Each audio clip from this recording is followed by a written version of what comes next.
Mrigangkaa here and welcome to my tech travel channel. And today I will show you one Gmail trick that most people don't know how to undo a send email. Yes, if you ever send something by mistake, don't panic. Gmail can save you. So I'm gonna show you how to do that.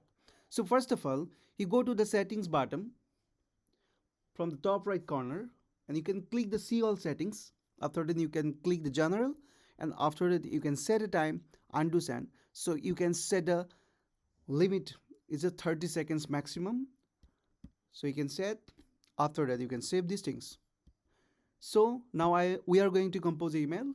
Suppose I have an email Mrigangkaa and I write the subject test. So after write the content test, so after the send.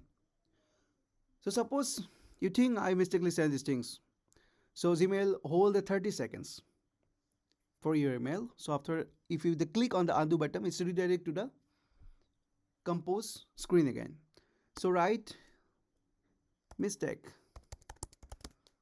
So yeah, now you can send. So that's the trick. Thank you.